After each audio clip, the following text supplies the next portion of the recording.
Yo, what is going on, guys? Miguel here. So today we're coming at you with a video on the number one skill set you are going to need to acquire as a real estate agent or as a door-to-door salesperson in general when it comes to converting leads and also getting the close. Okay, so if you guys never been here before, my name is Miguel, of course. I'm a licensed realtor out of London, Ontario. I'm currently in Scottsdale, Arizona, just for a business trip, actually for the Glover U retreat summit that just happened, which is excellent. If you guys haven't been to one of those, you guys should. And yeah, I've been licensed. I just finished my second full calendar year. It's been great. I closed the year with 20 million in volume and 51 families served. And yeah, we're pushing into 2025 really nicely. So I've built my whole business door knocking, right? And I thought I'd touch on something that's really helped me convert higher than the rest, because a lot of people go door knocking, right? And not everyone sees success. Well, why is that? Well, personality plays a big role into it, right? Whether it's your own personality or how you're adapting other people's personality. So if you guys haven't grasped, this is going to be on personality. So the DISC assessment, right? Knowing the DISC profile is probably the biggest thing you can leverage to your ability when it comes to using your skill set with people like live prospects, right? And ultimately closing people, because when you understand the person in front of you, you are going to convert at the highest level possible. That means if you're working with someone who's, again, we'll get into the four different personality styles and how you can adapt to them. But if you can adapt to someone, they're people in general rule with them, the prospect, I guess, or the client is going to hire you, or you're going to be able to close them based on how you make them feel. Whether it's real estate or anything, that's just sales nowadays. They will work with you if you can make them feel confident in your abilities. Yes, there's other things that take place where you got to know your product. There's personality based and there's product based, right? We're going to touch on the personality base, which is really making up that large portion, right? I would say like 85 to 90%. The other side of it is value prop through your product, whether that's real estate or anything, right? So we're going to touch on a couple things. It's going to be the DISC assessment. So like I'm going to break down the four personality styles and how you can identify them. And second, I'm going to tell you guys like how to convert them, how you're going to adapt when you notice you're in front of someone, right? So once I tell you guys these four, the driver expressive, the S personality, which is more or less what I am, the amiable, and then finally is the analytical. So once you can figure out when you're in front of one of those four, you're going to adapt immediately. But you're going to be able to figure out how to adapt once I break down specifics and how you can identify these people, right? So let's start with the driver. What is a driver? So the driver is going to be the person who's like, boom, like give me the facts, get right to the point. I don't have a lot of time, right? These people just want the answers in front of them, and they don't want to waste your time, right? A lot of common traits of a driver, bottom line orientated. They're really fast decision makers, right? They use a lot of smoke screens, right? Like that's a big thing with drivers. They use a lot of smoke screens, but it comes out obvious when they use it. Smoke screens being like, yeah, I'm going to think about it, I'll get back to you, right? So generally speaking, a driver is really fast, right? Fast approached. And you got to be versatile when working with these people, right? Because if you're someone like me who's an S, which is an amiable, you're a little bit more soft-spoken. So you got to really learn to adapt to these people. Now, here's the catch. Only 3% of people are primarily drivers. You're going to find drivers through higher up, like CEO, stuff like that. You'll find some people in the trades being drivers as well. Like if I'm door knocking and I go up to the door and I see the person's driving like a lifted truck, or like, they got like a Lamborghini out front or something like that, then like something aggressive, like a lot of people's car, as long as they're expressing their personality through it, which they usually are, a lot of people's car will tell you up front. So if you're going door to door, you can kind of get a general idea of like what's going on in the driveway, right? This guy's got a lifted truck with like, stickers, whatever, or this guy's got like a Lamborghini outside. He's probably a driver, and you'll get that once they answer the door and start talking to you, right? So again, drivers can be really fast spoken, and you got to get to the point of these people, right? So, and I'll get into conversion after I've gone over all these, but and like examples of how you can get around. Secondly is going to be the expressive, the I and DISC. So an expressive personality, someone that's like, woo, like really, really outspoken, right? Like for example, like these shoes. This kind of tells people that I'm a bit of an expressive in a way, but an expressive is like someone who likes to really express their personality. Okay, so for example, you go to someone's doorstep and they got like pink flowers, like their cars like literally pink, stuff like that. Or like expressives like to talk. They really like to talk. So if you're in sales, this it's a challenge you're going to face. If you're an expressive yourself, you're going to talk a lot. Expressives like to talk. They're also in a sense fat, like they get off the topic really quick, like almost like ADD. Like they don't have a large attention span. You can't keep them holding too well, but they also like to talk. So get them talking, they'll start talking, right? But overall, like a general rule of thumb for an expressive, they are really chatty and they're really outspoken through their personality. Like as in like, oh, they got like, crazy outfit on or something, or there's little indicators I can tell you someone's an expressive personality, right? These people will just generally, and you guys will know when I get, now I don't have a list in front of me, I'm just going off the top of my head. I have like lists of like what these personalities are. You can search up, through the DISC assessment, what each one is. Like it'll give you a whole rundown of all the different traits, but general rule of thumb, an expressive likes to express their personality through what they're wearing, what they're driving. Like very expressive stands out. They like to stand out, right? And expressive likes to talk a lot, right? They're really chatty. So if you get that is an expressive. Or they're like voices like whoa, like, you know what I mean? They're not like, oh yeah, that's not expressive. Like expressive's like whoa, right? Influencer is also another way to, because it's the I in DISC. It's influencer is the other one. So someone who likes to be, and I'm an S and an I. We'll get into S in a little bit, but S and I like to stand out a little bit, and I also like to, this is why I made these videos. I like to be like a leader, right? Leaders like to be I's because we want to express our interest to help other people. But I'm primarily an S, so you don't really see that in me where I'm just talking so much, right? So that's how you can grasp if someone's an I. If they're talking a lot and they're expressing their personality through what they have, material items, stuff like that. So let's say you go in someone's driveway, you're knocking on the doors, and you notice they've got like, a pink car in the driveway. If it's like wrapped pink, and then like they got like these like, like what are those stupid like when you go knock on someone's door, it's like don't come in unless you got the wine or whatever, like all these like random stickers everywhere, like ornaments. It's probably an expressive personality, and you'll tell once you get the person talking. But a lot of the time you gotta talk to them, like ask them questions for them to get back to you to figure out if it's actually an expressive personality. So let's go into number 3, which is the S. So the S is also known as, I don't remember what S actually stands for, but it's amiable. So that's how I know it as, the amiable, and that's primarily what I am, is an S. So an S likes to be really kind of like nonchalant, likes to hold back, doesn't like confrontation, right? A driver, by the way, loves confrontation. They like getting up in your face, stuff like that. An S wants to avoid confrontation at all costs. They're really like laid back, like chilled and like agreeable, right? Now, interestingly enough, S personalities are the ones to have the highest likelihood to succeed in sales. Why is that? Well, because people want to work with the majority of the public, by the way. It's like 97% or something. I think it's 97% is not correct.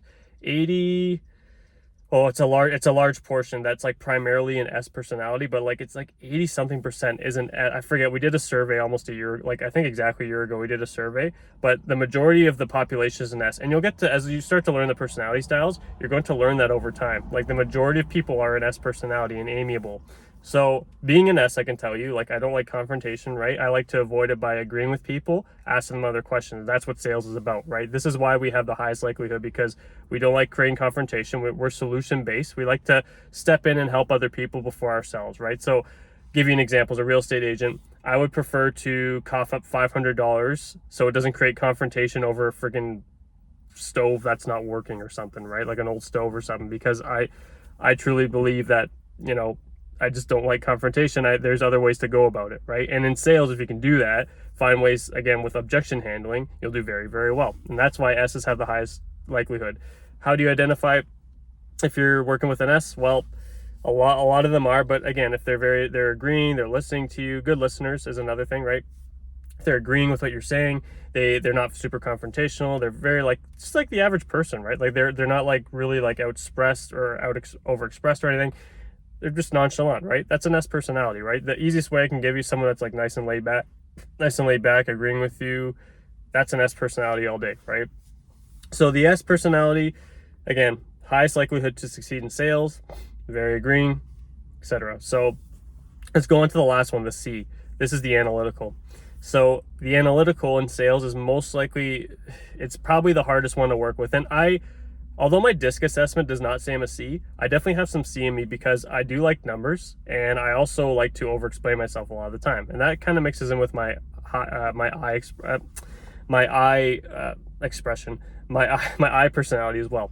So these people are usually the hardest ones to work with in sales. Why? Because these people are very data and detail oriented, meaning that when you're going to, for example, as a listing agent, I rarely will get a listing contract signed with an analytical, a C personality, because unless they fully came to an agreement on me at that time, they're not signing a listing agreement. They're gonna have to think about it, and that's the one time if the C personality gives you, I need to think about it. You need to make sure they have all the information to think about, and B, they actually need like that 24-hour span or whatever to look over some things. Like, that's just the way that personality type is. You're not always going to get a signed contract with them. But let's go over, like, how do you identify them, right?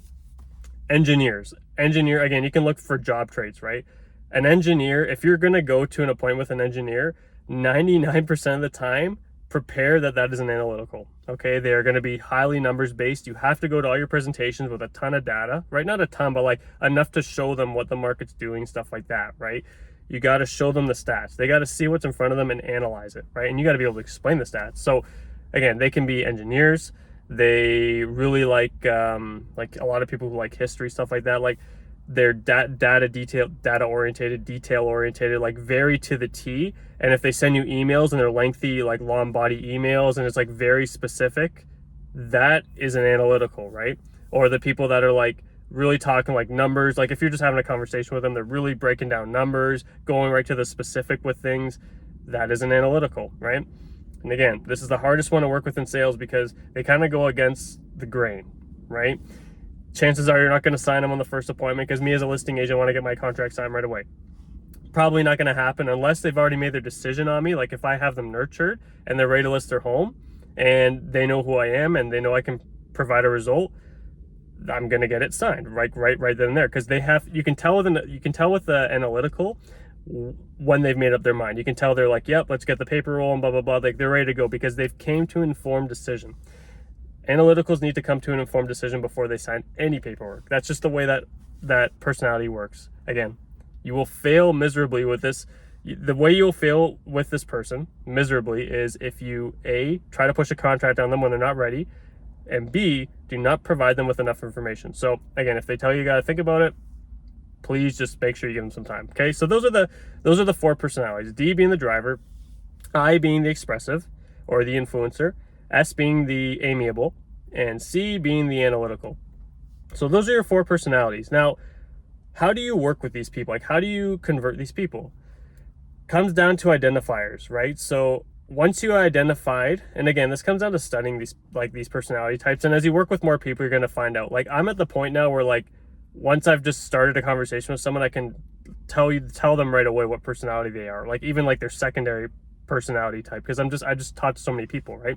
And I study a lot of human patterns, right? That's just the way I am. But the way you can win with these different people and how you convert higher is identifying them right away, right? Like, when you're having a conversation with them, let's say you're with a driver, okay? So an A is identifying, right? Just identify which one you're working with right out the gates through asking questions and having them have a conversation. Again, with the driver, I already explained all their personalities. I'm not going to go into it because I'm 13 minutes in at this point, but identifying through their traits, right? Now, let's say you're with a driver. How are you going to convert a driver? Get to the point, match them, and like cut it as short as you can. Right now, obviously you need to be descriptive. Like, if you're going to a listing appointment, you have to make sure things are going to get ran through so they understand what they're working with. But a driver, do not give them a lot of information.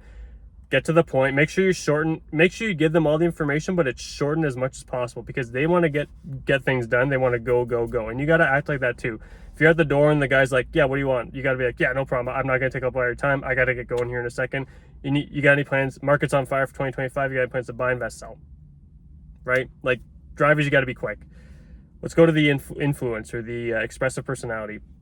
If you're talking to an expressive, you want to match their tonality like a lot. You want to match anyone's tonality, but again, with an expressive, they're really outspoken. Yeah, no, I love that. Yeah. You want to like match like how outspoken they are. On top of that, the biggest thing with expressives, you want to get them talking through. This is the best way to get them talking compliment things around their house, compliment what they're wearing, compliment what they're driving, compliment something that you can tell they have pride in. So keep an eye on that. Like if you have something that you can see that like, oh, I like the watch. That's a nice watch. Oh yeah. And they start talking, and then you're building rapport with this person because you're getting them to talk. If you want to build rapport with an I, an expressive, you got to get them talking, right? And this also comes to asking questions. So again, really match their personality, be really like outspoken, like, oh yeah, like be like really happy and jumpy around them if they're like that, right? Which they usually almost are. And just ask them questions, because when you ask them questions and they're comfortable with you, they're going to talk, right? And then now you're fully in control of the conversation. So that's how you get the expressive under control. The S personality, which is me, and I'm an S, so I can tell you how to work with. You just gotta make them feel comfortable, right? The biggest thing is make an S feel comfortable. It all comes down to mirror matching. Like everything with this personality type is mirror matching, right? Match their tonality, match their level of voice, match how they're doing things, like their body language.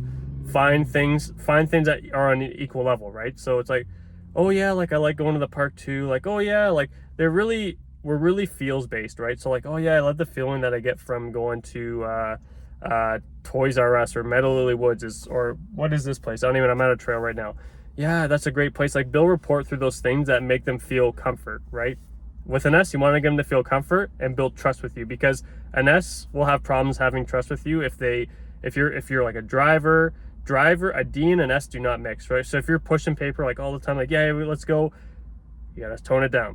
So if you're a driver or you're an I, so if you're a driver and you're going with an S, you gotta tone your speed down, right? You gotta match with them. You gotta take your time, because as an S, the reason why I do so well at the doors is because I have time to take when I'm at the door in front of them to just slow things down, really listen. We're good listeners, right? So you want to show them that you're a good listener and you can slow things down. You don't want to rush things with them, right? Same time, you want to control the conversation through your presentation, but match that. It takes a skill to mastery to do that over time. But again, if you're a D and you're with an S, slow it down. If you're an I, you're going to talk way too much. Don't talk a lot with an S, because you'll turn them right off, right? Now let's go to the C. Lastly, the analytical, because I'm starting to go in like 20 minutes here.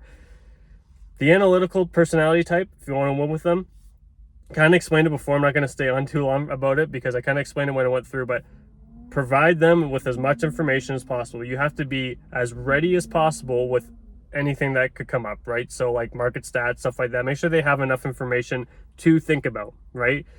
Cover as a real estate agent, right? Cover price, cover commission, cover what you're going to do, cover any other people they might be thinking about, like anything that's possible for them to even think about. Cover it at the spot, because you want to make sure you have everything ready. They're still going to want to do research. Again, if you get, I need to think it over, don't respond with, hey, I totally understand.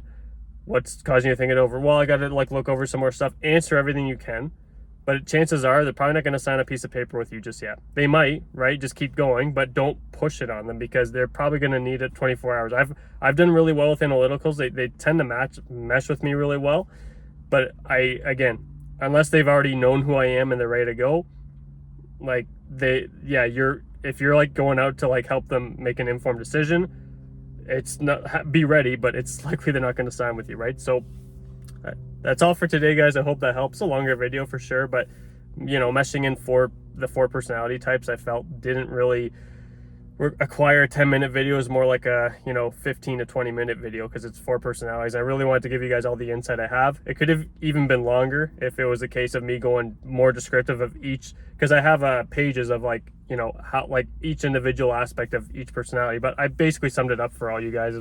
Again, to summarize it, D, driver, is fast. I is outspoken, right? The expressive. The S is more laid back, chillax, make them feel comfortable. And lastly, C, the analytical, is an absolute an analyst. You got to really bring them numbers, right? So hope that helps, guys. I wish you guys all success, and we'll see you guys in the next one. Peace.